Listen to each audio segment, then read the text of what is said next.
A convicted killer who murdered two women and their mother is also found guilty of rape. Louise Hunt, seen here in the middle, was raped before she, her sister Hannah and mother Carol were killed with a knife and crossbow. It took a jury less than an hour to convict Kyle Clifford of the rape. His attacks were fueled by violent misogyny, prosecutors said.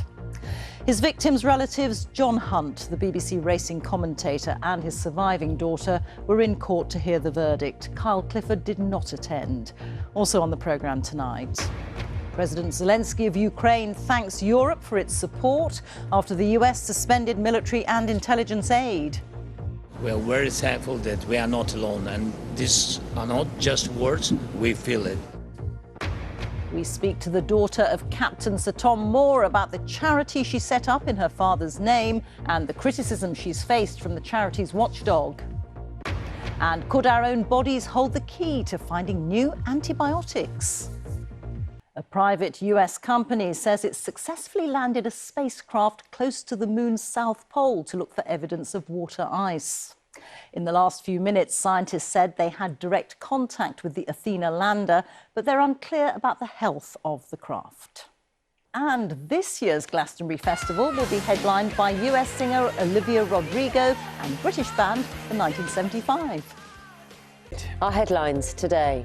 President Zelensky will hold talks with EU leaders after the United States stopped sharing intelligence with Ukraine.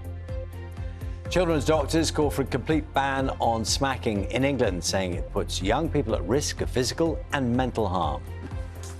Eastern Australia prepares for Cyclone Alfred, which is expected to bring flooding, damaging winds and battering waves. Good morning. Cuts to welfare benefits and other government spending would need to be, quote, radical to achieve necessary savings, according to an influential think tank. Could we see possible tax rises too? 7 people have been injured in South Korea after a fighter jet mistakenly dropped 8 bombs in a civilian district during a live-fire military exercise. The incident involving the Air Force KF-16 aircraft took place in Pocheon, near the border with North Korea. Just 1 bomb has exploded and residents living near the area have been evacuated.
The daughter of Captain Sir Tom Moore expresses her regret over the way proceeds from her father's autobiography were used.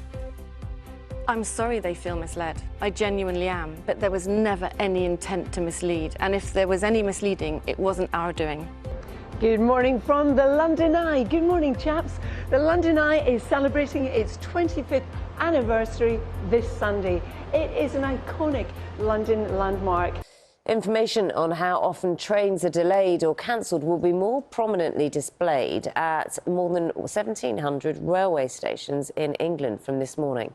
The data will update every 28 days, showing statistics for the most recent month in a bid to increase transparency and to hold operators to account. Let's have a look at the papers for you today. And the conviction of serial rapist Zhenu Zhu features on several of the front pages this morning. The Metro leads with the news for detectives.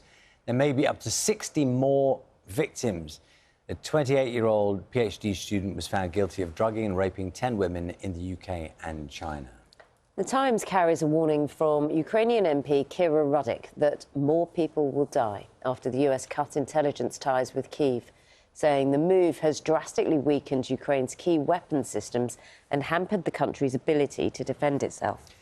The Eye reporting the benefit cuts expected to be announced in the Chancellor's spring statement will be £3 million higher than had previously stated. The paper says Rachel Reeves is determined to make savings rather than resort to tax rises. And the Telegraph front page features the news that female doctors now outnumber their male colleagues in the UK for the first time. The paper says the number of female doctors in the UK has doubled in the last 20 years. Just had a little through some of the inside pages. Here's a story apropos of nothing, really, but it just kind of interesting. They're the best stories. George Harrison... of the Beatles. Was very proud of his garden. He had an estate in Henley, which was a beautiful, ornate garden.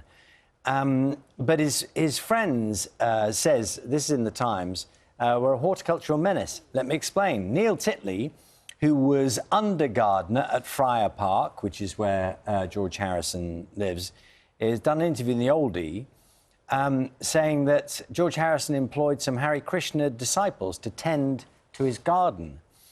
But while excellent at chanting, says the under gardener at Friar Park, their use of flamethrowers was extreme.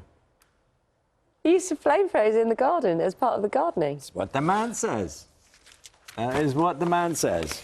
When was the last time you read a book not for work? Cover to cover.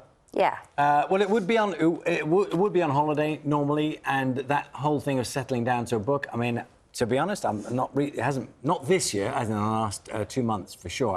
I don't think I've read a book cover to cover, and for pleasure. Yeah. In the last 2 months. Because we read books here all Quite the a lot, time, yes, obviously, yes. for work. A survey for World Book Day today, which is today, found that 40% of the country hadn't read a single book in the past year. OK. I think that's such a shame, because, I mean, as someone who loves getting lost inside a book, I think there is a real pleasure. But interestingly, 23% had read or listened to between 1 and 5 in the last year. Further 10% had read between 6 and 10. So there are some bookworms out there.